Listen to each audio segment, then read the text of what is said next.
खबरों के पीछे की असल खबर जानना चाहते हैं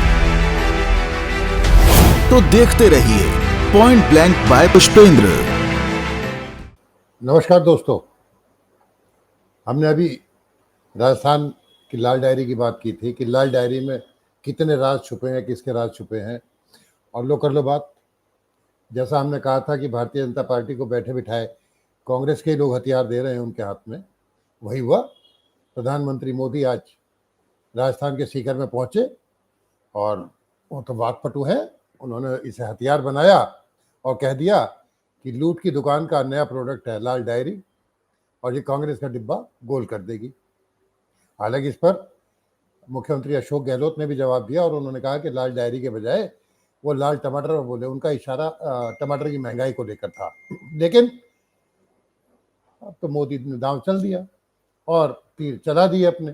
अब इसका जवाब कैसे देंगे? यानी कि राजस्थान में चुनाव से पहले वो भारतीय जनता पार्टी जो मुद्दा विहीन थी, जिसके पास कोई मुद्दा नहीं था, उससे मुद्दा मिल गया और उन्होंने इसे जोर शोर से उठा भी दिया। मोदी बोलने में कितने पारंगत है ये आप भी जानते हैं और इसका जवाब ये भले ही अशोक गहलोत जादूगर हो, पर क्या जादू कर पाएंगे। अब तो जादू वहाँ लाल डायरी का ही चलेगा। हालांकि आज मोदी के प्रधानमंत्री मोदी के राजस्थान दौरे से पहले एक विवाद भी हुआ। अशोक गहलोत ने आरोप लगाया कि उन्हें उनके कार्यक्रम में आमंत्रित नहीं किया गया, इसलिए मैं सिर्फ ट्वीट करके उनका स्वागत कर रहा हूँ। जबकि प्रधानमंत्री कार्यालय ने इस पर सफाई दी और कहा कि नहीं, ऐसा नहीं है, उनको न्योता दिया गया था, पर उनके कार्यालय से जवाब आया कि वो व्यस्त है, वो नहीं आ पाएंगे और अगर वो अभी भी आना चाहें तो उनका स्वागत है। पीएमओ ने यह भी स्पष्ट किया कि उनकी स्पीच का टाइम भी उसमें रखा गया था, लेकिन बहरहाल अशोक गहलोत वहाँ नहीं गए। अब प्रधानमंत्री मोदी को तो चुटकी लेनी थी। उन्होंने कह दिया कि राजस्थान में जब से कांग्रेस की सरकार बनी है तब से विकास में रोड़े अटकाने का ही काम चल रहा है। कांग्रेस की सरकार का मतलब है लूट की दुकान और झूठ का बाजार, और इस लूट की दुकान का ताज़ा प्रोडक्ट है लाल डायरी। हम याद दिला दें कि इसी पर आप सबने आखिरी वीडियो बनाया था लाल डायरी पर, और उसमें किस तरह से विधायक गुड़ा ने अपने दावे किए थे, बात उठाई, विधानसभा में हंगामा हुआ, उनसे लूट खसोट हुई। उन्होंने किस तरह कहा कि भाई जब ईडी की रेड चल रही थी तो वो वहाँ से निकाल लाए, 150 सीआरपीएफ के जवान थे, तो यानी कि पहले वो उन्होंने अपराध किया। उसके बाद वहाँ पे स्पीकर सीपी जोशी थे विधानसभा में। अगर उन्होंने ऐसी कोई डायरी दिखाई थी तो मेरी अपने साथी पत्रकारों से बात हो रही थी, तो उन्होंने कहा कि ये स्पीकर को तो वो सीज कर लेनी चाहिए थी, क्योंकि ये तो कानूनी तौर पे ऐसा कोई अगर साक्ष्य था तो उन्हें रख लेना चाहिए था, ये भी उन्होंने कहा था। अब उन्होंने मोदी ने फिर कहा कि जो 4 साल सिर्फ सोएगा और काम नहीं करेगा तो वो हिसाब कैसे देगा। इन लोगों ने सरकार का हर दिन आपसी खींचतान और वर्चस्व की लड़ाई में बर्बाद कर दिया, उनका ये कहना था प्रधानमंत्री मोदी का। उन्होंने इस मौके पर फिर से इंडिया, यानी जो यूपीए का नया नाम हुआ है गठबंधन का इंडिया, उसको लेके फिर तंज कसा।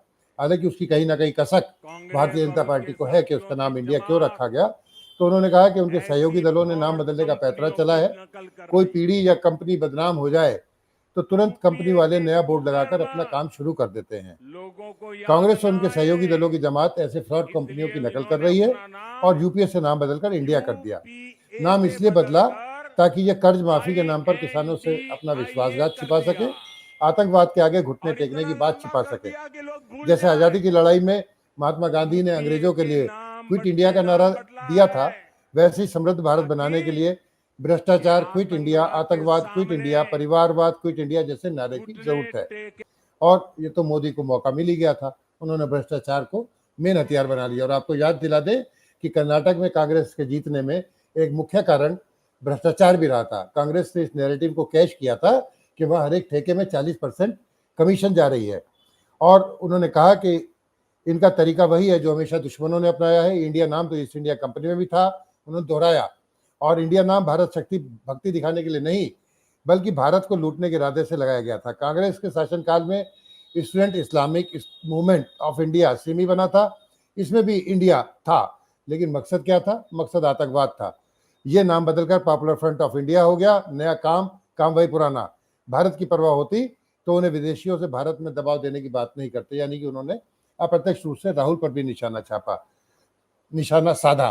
पर जो खास बात मैं कहना चाह रहा हूं कि इस लाल डायरी ने राजस्थान में लाल डायरी के नाम ने घमासान मचा दिया है।